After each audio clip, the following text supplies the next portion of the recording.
미국의 피터 헨슨이라고 하는 세계적으로 유명한 예방의학의 권위자가 있습니다. 이분이 늘 하는 얘기가 뭐냐면 사람이 조금이라도 건강할 때 미리미리 건강을 지키라는 거예요.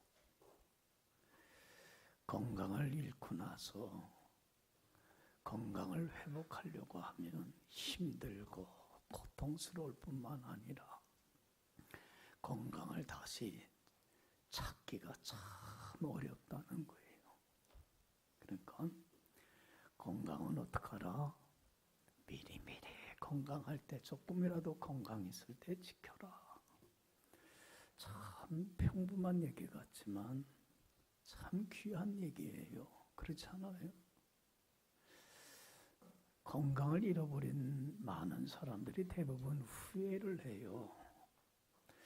내가 좀 건강할 때 뭐 할 걸? 건강 지킬 걸. 잃어버린 후에 건강의 소중함을 알고 후회를 해요. 우리가 후회해서는 안 되잖아요. 여러분들 지금 조금이라도 건강할 때 건강을 미리 지켜갈 수 있기를 바랍니다. 그래서 이분이 이런 얘기를 해요.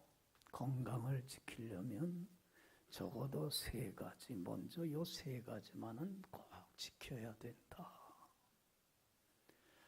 우리가 모르는 거 아닌데 그렇게 평범한 건데 참 이걸 지키면 돼. 첫 번째가 뭐냐면 알맞게 음식을 먹으라는 거예요. 너무 적게 먹지도 말고 또 너무 많이 과식하지도 말고 조금만 더 먹었으면 좋겠다 할 때 뭘 놔야 돼? 수저를 놓을 줄 알아야 된다는 거예요. 위에 꽉 채우지 말라는 거예요. 그러니까 알맞게 음식을 먹어라. 두 번째 건강을 지키는 비결은 알맞게 운동하라. 그러니까 여러분들 이 운동을 안 하면 참 건강이 해치게 되는데 또 운동이 건강에 좋다고 해갖고 건강을 너무 과하게 해도 그게 건강을 해치는 뭐가 돼요? 독이 된다는 거예요. 그러니까 너무 운동을 많이 해서도 안 된다는 거예요.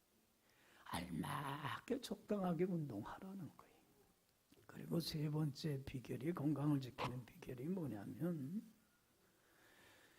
건강을 해치는 좋지 못한 삶의 습관들을 버리라는 거예요. 여러분들 우리가 건강 해치는 좋지 못한 습관들이 있어요? 없어요? 많지 않아요. 과로한다든가 늦게 잠을 잔다든가 음식도 짜고 매운 것들 또 저녁 늦게 밥을 먹는다든가 술이나 담배 등등등등 이 스트레스 이런 것들 다 건강을 해치는 좋지 못한 습관들이잖아요. 이런 것들과 과감히 어떻게 된다? 결별을 해야 된다. 여러분들 우리 다 아는 얘기야. 알아요? 몰라요? 얼마나 지극히 상식적인 얘기예요. 그런데 문제가 뭐예요? 아는데 행동으로 옮기지 못하는 게 문제예요. 여러분들 요 3가지만 지켜도 얼마든지 건강을 지킬 수 있다는 얘기예요. 그러니까 이런 것들을 여러분들 삶에서 행동으로 옮길 수 있길 바랍니다. 그런데 이분이 강조하는 얘기가 뭐냐면 요 3가지는 건강을 지키는 데의 한 부분일 뿐 50%밖에 안 된다는 거예요. 나머지 중요한 요인이 있다는 거예요. 이거는 50% 이상의 중요한 것인데 요건 반드시 지켜야 된다는 거예요. 여러분들 건강을 지킬 수 있는 가장 중요한 요소가 뭐일 것 같아요? 50% 이상이 되는 요소 한 가지가 뭐일 것 같아요? 사랑이라고 하는 거예요. 이게 참 중요하다는 거예요. 그러니까 부부간에 부모와 형제간에 동료간에 형제간에 친구간에 풍성한 사랑을 주고받으며 살 때에 서로 마음이 교감하고 하나가 되어갈 때에 뭘 느낀다는 거예요? 사람은 행복감이 고조가 된다는 거예요. 삶의 만족지수가 점점 올라간다는 거예요.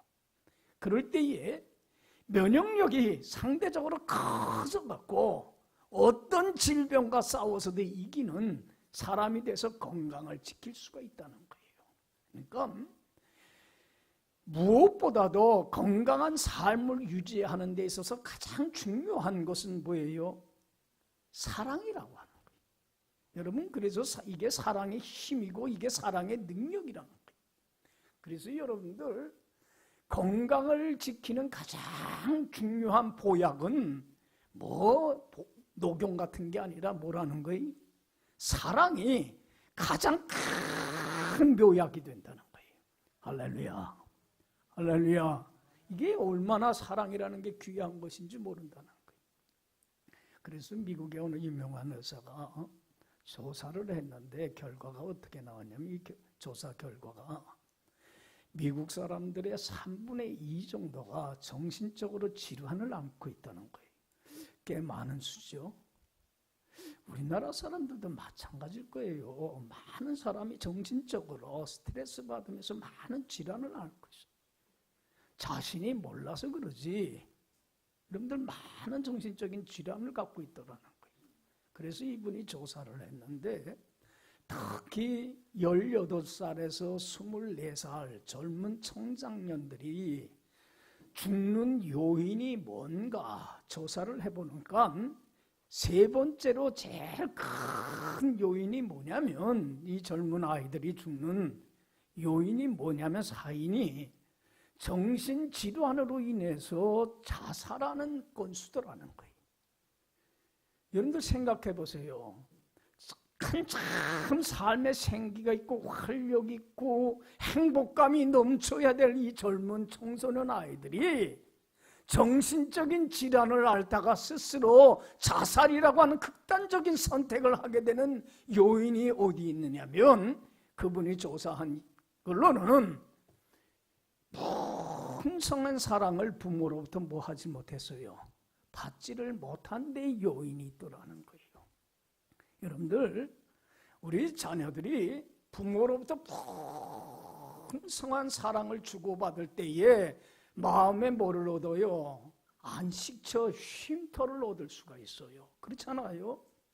그런데 마음에 안식처가 없으면 어느 쉴 곳이 없어버리고 말면 바깥에서 자꾸 돌아다니게 되고 방황을 하게 된다는 거예요. 어디에 안착을 못한다는 거예요. 그러니까 믿고 의지할 리가 바라볼 리가 없다 보니까 삶의 외로움과 고독이 자꾸 밀려온다는 거예요.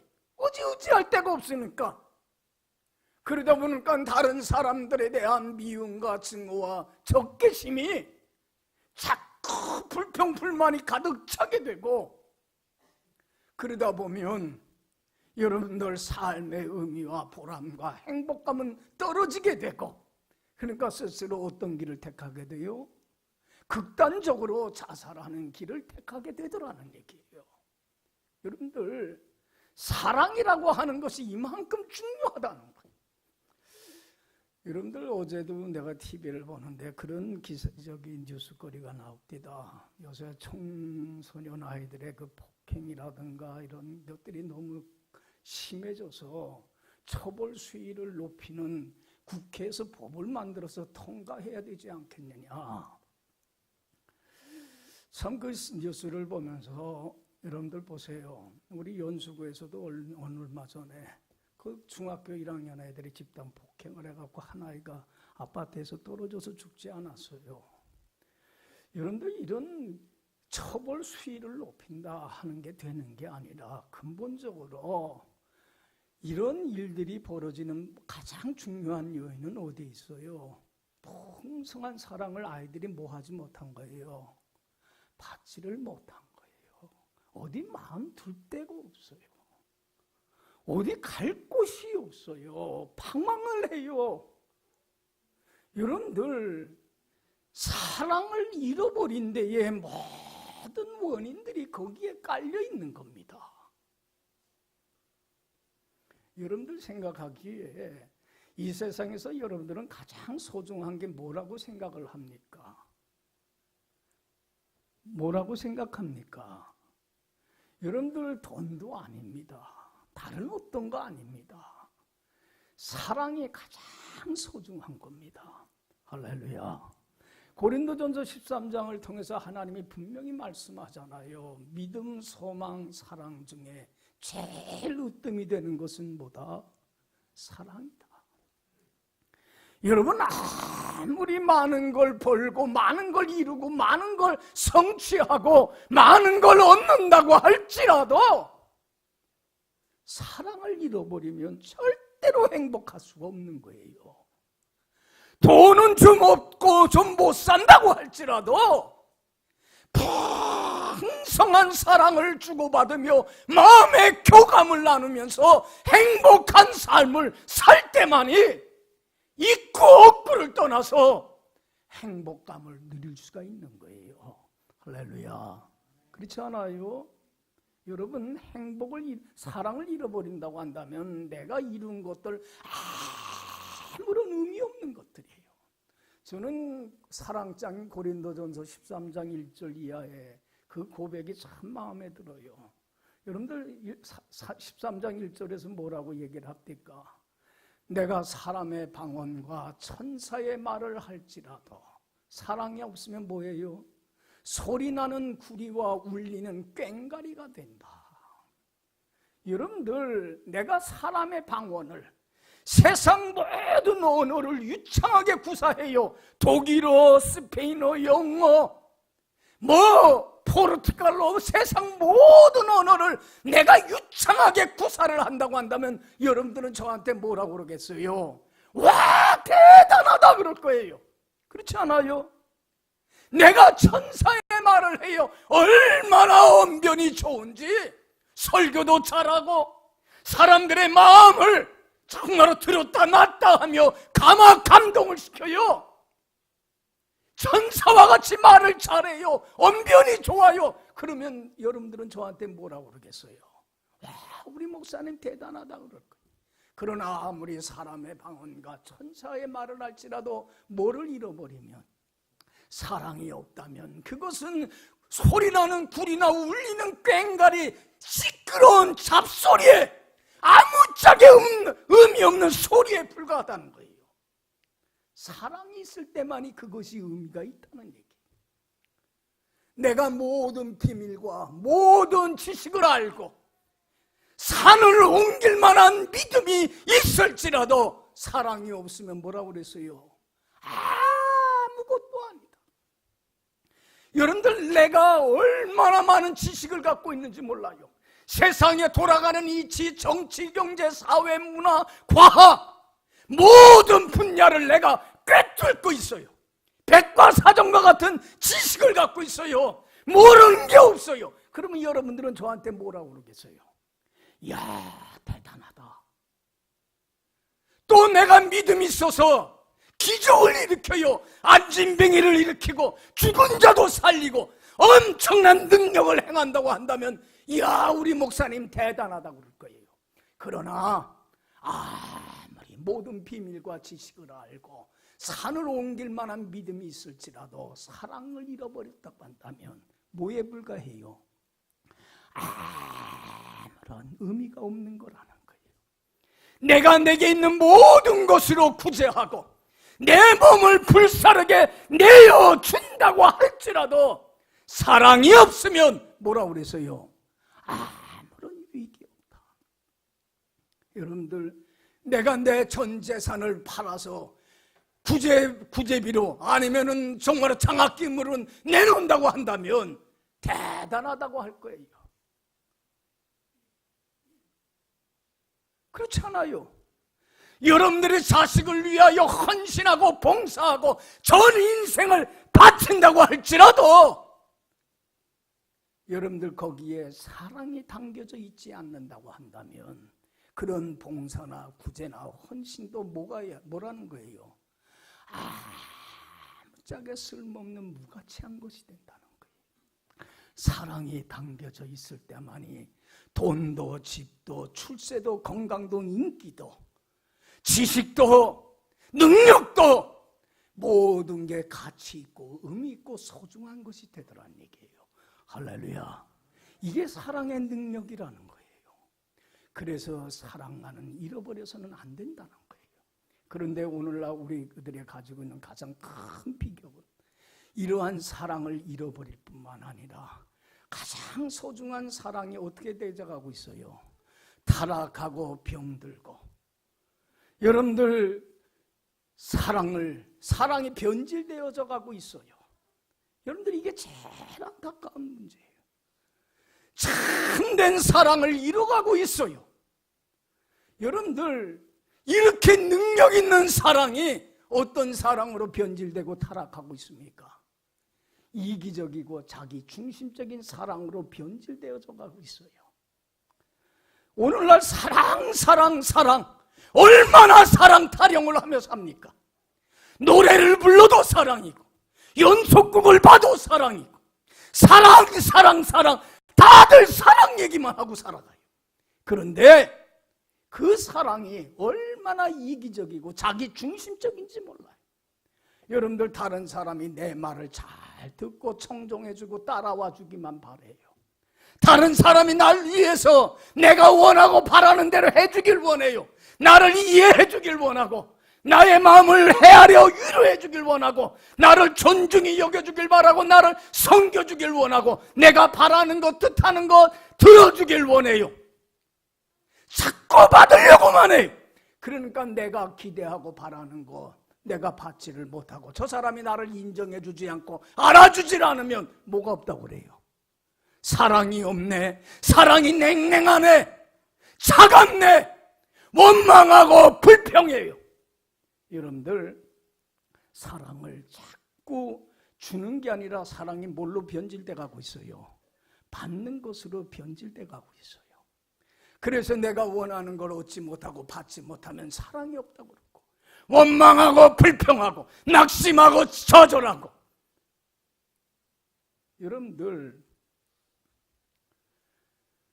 자꾸 받으려고만 해서 내 욕구를 충족시키지 못함으로 말미암아 상대방에 대해서 불평하고 원망하면 상대방을 불행하게 하고 상대방을 힘들게 하면 내가 행복할 수 있습니까? 없습니까? 있어요? 없어요? 없지 않아요.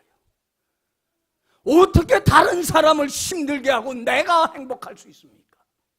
어떻게 내가 행복하지 않고 다른 사람을 행복하게 할 수 있어요?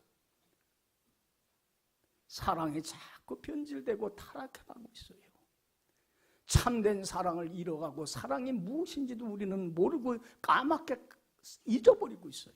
그래서 삶은 점점 황폐화되고 차갑고 냉랭해져가고 서로 외로움과 고독 속에서 마음의 안식처를 잃어가고 있고 사람들은 점점 사람다움을 인간다움을 잃어버리고 얼마나 황폐화되어 가고 있는지 몰라요.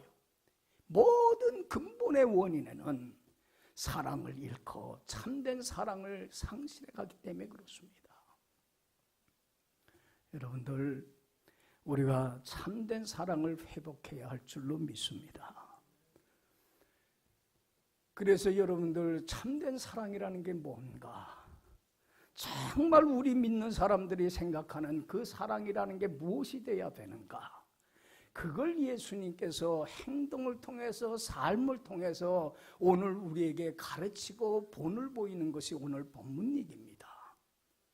사랑이라는 건 이런 것이다라는 걸 가르쳐주고 싶은 거예요. 여러분들 예수님께서 오늘 본문 내용은 여러분들 잘 아는 내용이에요. 예수님께서 이제 십자가의 죽음을 얼마 남지 않았어요. 이제는 이 밤만 지나가고 새벽만 오게 되면 이제는 예수님은 유대인들에게 붙잡힌 바 돼서 간단한 재판을 약식 재판을 받고 그리고는 십자가에 가장 흉악한 죄인에게 가는 십자가 형틀에 매여서 죽임을 당할 수밖에 없는 그런 시점에 있어요. 이제는 마지막 밤을 보내고 있는 겁니다. 그 밤에 제자들과 모여서는 뭐 하고 있는 중이에요? 마지막 고별 식사를 하고 있는 중입니다. 식사를 하던 중에 예수님께서 그 자리에 일어나서 겉옷을 벗으시고는 허리에 수건을 꽂으시고 그리고는 대야에 물을 담아갖고는 제자들 하나하나를 불러서 더럽혀진 발을 일일이 다 씻어줍니다. 그리고는 발을 다 씻어준 후에 다시 고소를 입고서는 자리에 앉으셔서 제자들에게 묻습니다. 얘들아, 내가 너희들의 발을 일일이 다 씻어준 이유를 아느냐? 이걸 통해서 내가 너희에게 가르치고자 하는 교훈이 무엇인 줄을 너희는 깨달았느냐? 물어봐요. 여러분들, 제자들이 왜 예수님이 내 더러운 발을 씻었을까? 깨달았을까요? 못 깨달았을까요? 이 행동의 의미를요. 못 깨달았어요. 여러분들은 압니까? 이거 세족식 얘기 얼마나 많이 들어본 얘기입니까? 여러분들 신앙생활하면서 얼마나 잘 아는 얘기입니까? 여러분들은 왜 예수님이 이 순간에 죽음을 앞두고 그 시점에서 제자들의 그 더러운 발을 씻었는지 그 의미가 뭔지를 여러분들은 아느냐는 얘기예요. 그래서 12절 한번 읽어봅시다. 12절 다 같이 읽읍시다. 그들의 발을 씻으신 후에 옷을 입으시고 다시 앉아 그들에게 이르시되 내가 너희에게 행한 것을 너희가 아느냐? 왜 내가 너희들의 발을 씻었는지, 이걸 통해서 뭘 내가 너희들에게 가르쳐주고 싶은지, 내 행동의 의미를 너희는 알고 있느냐? 여러분들 여기 봐요. 제자들은 몰랐어요. 왜 예수님이 우리들의 발을 씻었지? 씻김은 당했지만 이 문을 몰랐어요. 모르는 그들에게 예수님이 그 의미를 깨닫게 하기 위해서 참 중요한 얘기를 합니다. 13절에서 우리 15절. 자, 우리 이 말씀을 통해서 의미를 깨달읍시다. 13절에서 15절 다 같이 읽어봅시다. 너희가 나를 선생이라 또라 주라 하니 너희 말이 옳도다. 내가 그러하다. 내가 주와 또는 선생이 되어 너희 발을 씻었으니 너희도 서로 발을 씻어주는 것이 옳으니라. 내가 너희에게 행한 것 같이 너희도 행하게 하려 하여 본을 보였노라. 아멘. 여기 보세요. 너희는 나를 선생이라 주인이라고 하니 너희들 그 말은 참 옳다. 바른 지식이다. 여러분들, 예수님은 본래 누구셔요? 하나님 자신이셔요. 만왕의 왕이요 만주의 주가 되시는 온 우주 만물을 다스리는 하나님 자신이셔요. 주인이 되시는 분이에요. 또한 예수님은 하나님의 말씀을 가르치고 양육한 영적인 선생이셔요. 너희들이 나를 주와 선생이라고 고백하니 너희들의 그 고백은 옳도다. 그런데 내가 주와 선생이 되어서 너희들의 발을 어떻게 했으니? 씻었으니 너희들도 서로 뭐를 하는 것이? 서로 발을 씻어주는 것이 마땅하도다. 내가 너희들의 발을 씻어준 것은 너희도 이와 같은 삶을 살게 하려고 샘플이 되고 본보기가 된 것이니까 너도 나의 삶을 본받았으면 참 좋겠다. 여러분들, 이스라엘 사람들은 이 이스라엘 나라는 사막지대입니다. 그래서 먼지가 많아요. 그러니까 신발을 신고 다닐 때 무슨 신을 신겠어요? 샌들을 신고 다닙니다. 그러니까 이 여러분들 샌들을 신고 사막지대 먼지가 많은 곳을 다니다 보면 발이 금방 어떻게 돼요? 더러워져요. 그러면 집에 돌아오면 발을 씻게끔 되어 있는데 발을 자신이 씻지를 않고 대신 누가 씻어주게끔 돼 있어요. 이스라엘 사람들은. 그런데 누가 발을 대신 씻어주냐면 아랫사람이 누구를 씻어줘요? 윗사람을 씻어주게끔 돼 있어요. 우리나라도 그렇잖아요. 윗사람이 씻겠어요? 아랫사람이 씻어주겠어요? 네? 아랫사람이 윗사람을 씻어주게끔 돼 있는 거예요. 그 집에 종이 있고 노예가 있고 하인이 있으면 종이 누구의 발을 씻어주는 거예요? 주인의 발을 씻어주는 거예요. 그러면 예수님의 발을 누가 씻어줘야 돼요? 너희가 나를 주인이라 선생이라 하였으니 내가 너보다 윗사람 아니냐? 주인이지 않느냐? 그러면 뭐가 마땅한 거예요? 아랫사람이, 종이 누구의 발을 씻어주는 게 옳은 거예요? 예수님의 발을 씻어주는 게 옳은 거지 않아요. 그런데 이런 통상관념을 깨트리고 내가 주와 선생이지만 너희들의 종이 되고 너희들의 아랫사람으로 낮아져서 너희들을 내가 주인처럼 떠받들며 윗사람처럼 떠받들며 너희들의 발을 씻는 섬김의 봉사의 삶을 살지 않았느냐? 너희들도 이제는 이와 같이 통념을 깨고 내가 저 사람보다 나이가 많으니까, 내가 저 사람보다 윗사람이니까 내가 대접받고 내가 섬김받는 것이 마땅하지, 그것이 아니라 나이 불문하고 여러분들 직급을 불문하고 직장에서 내가 너보다 위라고 아랫사람 생각하지 말고 가정에서든지 교회에서든지 내가 저 사람을 뭐로 높이고 나보다 윗사람으로 주인으로 높이고 그 사람의 아랫사람 종의 자리로 낮아져서 그 사람을 주인처럼 떠받들고 섬기고 봉사하고 헌신하고 희생하고 아낌없이 모든 걸 다 주는 이러한 삶을 사는 것이 바로 참 사랑이지 않겠느냐. 할렐루야, 할렐루야. 여러분들, 우리 뭐 나이가 큰 벼슬이라고요. 내가 너보다 나이가 많으니까 내가 대접받는 게 마땅하지 않냐 그래요. 그렇잖아요. 직장에서 내가 너보다 직급이 높으니까 내가 너한테 존경받아야 마땅하지 않느냐는 얘기를 해요. 우리는 자꾸 받으려고만 해요. 그리고 받지를 못하면 원망하고 불평을 합니다. 사랑이 없다고 그래요. 사람이 되먹지를 않았다고 그래요. 그럴 것이 아니라 이제는 내가 다른 사람의 모로의 자리로 낮아지라는 거예요. 종의 자리로 낮아져서 주인처럼 떠받들라는 거예요. 섬김을 받으려 하지 말고 섬기라는 거예요. 너희가 다른 사람에게 으뜸이 되려고 하거든 모든 사람의 종의 자리로 낮아져서 희생하고 섬기고 봉사하고 아낌없이 모든 걸 주는 사람이 되라는 거예요. 저 사람한테 받으려고 하지 말고 뭐 하는 사람이 되라는 거예요? 대가도 바라지 말고 보상도 바라지 말고 자발적으로 기쁨으로 내게 있는 모든 것을 아낌없이 다 주는 희생과 섬김과 봉사와 헌신의 삶을 사는 것이 참 사랑이지 않겠느냐는 얘기예요.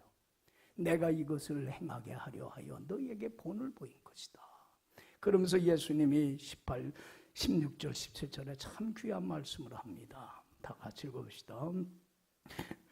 내가 진실로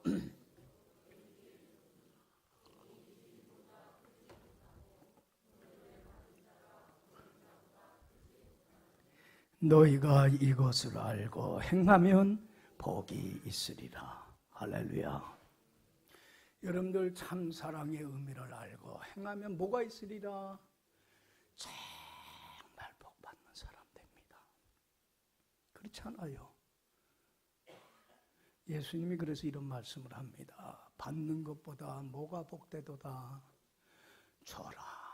어떤 대가도 바라지 말고 저 사람이 사랑을 받을 만한 자격이 되냐 조건이 되냐 그것도 따지지 말고 자원함으로 기쁨으로 아낌없이 다 주는, 그래서 사랑받으려고 하지 말고 사랑하고 위로를 받으려고 하지 말고 위로하고 존경받으려고 하지 말고 존경하고 대접받으려고 하지 말고 대접하고 다 주는, 그 사람이 나를 알아주든 못 알아주든 아낌없이 다 주면서 만족해하고 행복해하는 삶을 살아라. 이것이 정말 복된 삶이다. 할렐루야. 그래서 예수님이 마가복음 10장 35절에 그래요. 인자가 온 것은 뭘 받으려 함이 아니라 섬김을 받으려 함이 아니라 뭐 하려고? 섬기려고 왔고 내 목숨을 많은 사람의 대속물로 내 생명까지 다 아낌없이 다 주기 위하여 왔다. 여러분, 예수님은 죄로 더럽혀진 우리의 온 몸을, 우리의 온 영혼을 보혈의 피로 깨끗이 씻기기 위하여 어떤 희생의 값을 치러주셨습니까? 하나님이신 예수님이 하나님 대신 신으로서 절대적으로서의 권위와 영광을 다 버리고 사람인 피조물인 사람의 모양으로 낮아졌습니다. 사람의 모양으로 낮아진 것에 끝나지 않고 우리 주와 선생이 되시는 하나님이신 예수님께서는 우리의 종의 자리로 낮아져서 우리를 주인처럼 떠받들며 섬기고 봉사하고 희생하고 아낌없이 다 주는 삶을 살았습니다. 그리고 종국에는 뭐까지 다 줬습니까? 자신의 하나밖에 없는 목숨까지도. 죄로 말미암아 하나님의 진노와 저주와 심판을 받을 수밖에 없는 우리를 위하여, 우리를 사랑하시기 까닭에 사랑받을 자격도 없는 주님의 원수요, 주님의 십자가의 원수를 행하는 사랑받을 가치도 없는 주님의 원수된 나를 위하여 어떤 대가도 바라지도 않고 어떤 계산도 하지 않고 자발적으로 기쁨으로 자기의 목숨까지 다 내어줬습니다. 이것이 주님이 나에게 보내주신 사랑입니다. 할렐루야. 이 사랑을 받았다면 우리도 이제는 이것을 알고 서로 사랑하는 게 마땅하지 않겠느냐. 여러분, 이제는 어떤 대가도 바라지 말고 아낌없이 다 주는 섬김의 삶을 살아가는 여러분들이 되길 간절히 축원합니다. 이걸 알면 행복합니다. 내가 다른 사람을 섬기며 참 아내를, 남편을, 자녀를, 주위의 사람들을 행복하게 할 때에 누가 행복해집니까? 내가 행복해집니다. 내가 행복할 때에 또 다른 사람을 행복하게 합니다. 그러면서 선순환이 계속됩니다. 내가 행복하고 너도 행복하고 너도 행복하고 내도 행복하면서 얼마나 선순환이, 그래서 나도 불행하고 너도 불행하게 하는 악순환의 고리를, 역사의 이 잘못된 고리를 우리가 깨부실 수가 있는 거예요. 여러분들, 우리는 서로 상처를 주며 살지 않아요. 받으려고만 하기 때문에. 어느 성도님이 이런 얘기를 합니다. 그분은요, 유치원에 다니는 딸을 두고 있는데 이 딸을 위해서 잠자리 들 때마다 늘 이렇게 기도했대요. 하나님, 우리 이 딸아이가 건강하게 하시고 지혜롭고 청명하게 하시고 공부도 잘하게 해주시고, 그러면서 빼놓지 않고 늘 기도 끝에 뭐라고 기도를 했냐면, 엄마 말 잘 듣고 순종하고 따라서 엄마 마음을 참 기쁘게 해주는 좋은 딸이 되게 해주세요. 그렇게 기도했대. 그러니까 어느 날 유치원 다니는 이 딸이 이렇게 얘기를 하더래요. 엄마 오늘은 내가 기도할게. 그러더니 이렇게 기도하더래요. 엄마가 내 말 잘 듣고 따라주는 좋은 엄마가 되게 해주세요. 여러분들, 우리는 얼마나 이기적인지 몰라. 그렇지 않아요? 이때 이 엄마가 이렇게 기도했으면 얼마나 좋겠어요. 내가 자녀의 말을 잘 경청하고 따라주고 자녀의 마음을 잘 헤아려주고 이해해주고, 그래서 그를 정말 기쁘게 하고 즐겁게 해주고 참 행복하게 해주는 뭐가 되게 해주세요? 좋은 엄마가 되게 해주세요. 이렇게 기도를 했더라고 한다면 얼마나 자녀가 좋았겠어요. 그런데 내 마음대로 내 뜻대로 안 해준다고 혼내기나 하고 야단치기나 하고 성내기나 하고 얼마나 이기적이고 자기중심적이고 사랑이 변질되고 타락해버리고 마니까 삶이 점점 삭막하고 메말라지고 살아가는 게 힘들고 고달프고 마음에 어디 쉼터가 없어요. 집에 들어가도 피곤하고 직장을 가도 피곤하고 어딜 가도 쉴 데가 없어요. 여러분들, 이제는 예수님이 말씀합니다. 요한복음 13장 34절 35절 다 같이 읽어봅시다. 예수님이 이제 발을 씻어주고 나서 잘 깨닫질 못하는 이들에게 발 씻어준 의미가 뭔가를 다시 한번 확인을 시켜줍니다. 34절 35절 다 같이 읽어봅시다. 새 계명을 너희에게 주노니 서로 사랑하라. 내가 너희를 사랑한 것 같이 너희도 서로 사랑하라. 너희가 서로 사랑하면 이로써 모든 사람이 너희가 내 제자인 줄을 알리라. 할렐루야. 내가 너희들을 사랑해서 내 목숨까지 아낌없이 다 내어주는 희생과 섬김과 봉사의 삶을 살지 않았느냐. 내가 너의 종의 자리로 낮아져서 너를 주님 대하 하나님 대하듯이 주인 대하듯이 섬김의 삶을 살지 않았느냐. 이제 너희도 이런 사랑을 받았다고 한다면 너희도 이 사랑을 가지고 아낌없이 다 주는 섬김의 봉사의 헌신의 삶을 살았으면 참 좋겠다. 그럴 때에 모든 사람이 너희가 누구인 줄 알게 되리라. 저 사람이 참 신앙이구나. 저 사람이 예수 믿는 사람이구나.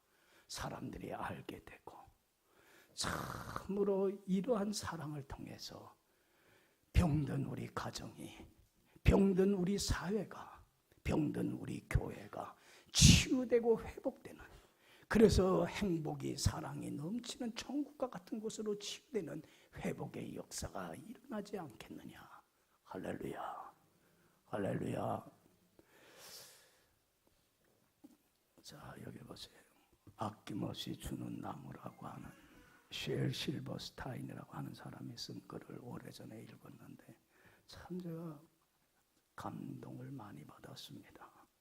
여러분들도 보셨을 거예요.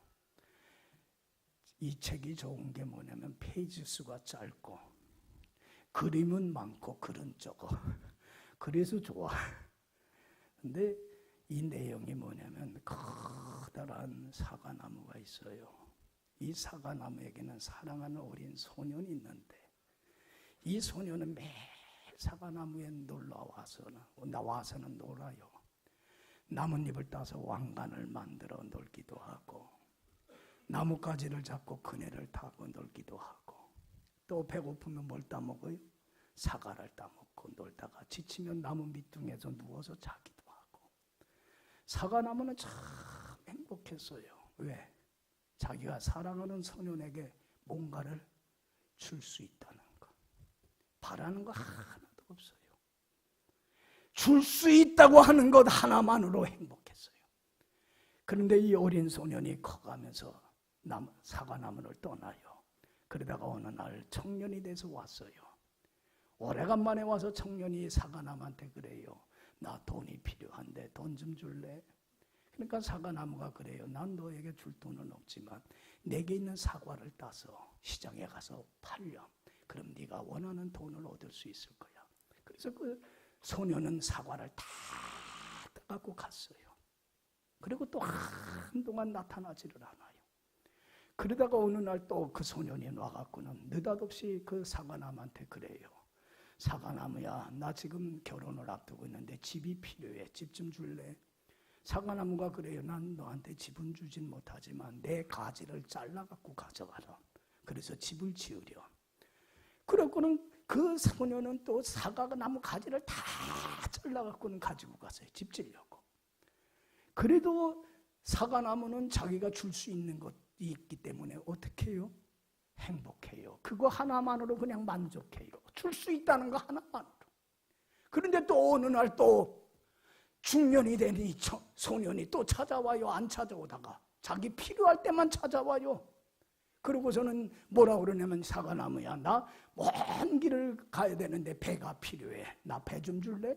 그러니까는 사과나무가 뭐라 그래요? 나 이제는 내 줄기 나무를 잘라갖고 배를 만들고 하렴. 그래서 잘라버리고 말았어. 뭐만 남았어요? 사과나무한테는 사과도 없고 나무가지도 없고 줄기도 다 잘라갖고 뭐만 남았어요? 밑둥만 남았어. 그래도 사과나무는 행복해요. 왜? 나에게는 줄 수 있는 게 있기 때문에. 그래서 저 소년이 행복해하는 모습을 보면서 그저 행복해. 그런데 어느 날 이 소년이 이제는 늙은막해 허리가 구부러져 갖고 지팡이를 짚고 찾아와요. 사과나무가 그 늙은 노인이 된 소년한테 그래요. 야, 미안하다. 내가 더 이상 너에게 줄 것이 없구나. 미안해. 그러니까 그 노인이 그래요. 노인이 된 소년이 나 이젠 더 이상 필요한 거 없어. 아무것도 필요 없어. 나만 너무 힘들어. 좀 쉬었으면 좋겠어. 그래. 그러니까 나무는 얼마나 행복한지 뭘 줬어요? 야, 나에게 밑둥밖에 없지만 네가 쉴 수 있는 곳이 여기서 앉아. 그래. 그리고는 사과나무는 얼마나 행복했는지 몰라요. 자기가 사랑하는 소년에게 뭘 했기 때문에 줄 수 있는 것이 있기 때문에. 사랑은 어떤 보상이나 대가를 바라는 게 아니라, 계산을 하는 게 아니라, 마지못해 억지로 희생하고 섬기는 게 아니라, 주님이 나에게 받은 그 사랑을 가지고 어떤 대가도 바라지 말고 조건도 없이 자원함으로 기쁨으로 내게 있는 모든 걸 내어주는 게 사랑이요 참 행복인 줄로 믿습니다. 오늘 주신 이 말씀, 주님이 주신 새로운 명령, 내가 너를 사랑한 것처럼 너희도 서로 사랑하라. 이것이 마땅하도다. 여러분들 주님의 이 사랑을 가지고 우리에게는 이런 사랑할 능력이 우리에게는 없어요. 그렇지 않아요? 이 사랑의 능력은 누가 주셔야 됩니까? 하나님이 주셔야 돼요. 사랑은 하나님이 우리에게 주시는 가장 큰 선물, 은사입니다. 그래서 이 은사를 사모해야만 합니다. 정말로 나에게 이런 사랑을 할 수 있는 능력을 달라고 사랑의 하나님 앞에 갈구하며 사랑의 하나님 안에 거할 때만이 하나님이 내 안에, 주님이 내 안에 거하여서 주님이 주시는 참 사랑을 가지고 아낌없이 다 주는 이러한 섬김의 삶을 통하며 주님의 사랑의 성품을 담는 사람다운 사람, 인간다운 인간성을 회복하게 될 때에 서로 싸우고 미워하고 병들어가는 이 사회를, 우리 가정을, 교회를, 이 사회를 치료하고 회복해가는 사명을, 역사를 우리 믿는 자들이 감당하게 될 줄로 믿습니다. 기도합시다.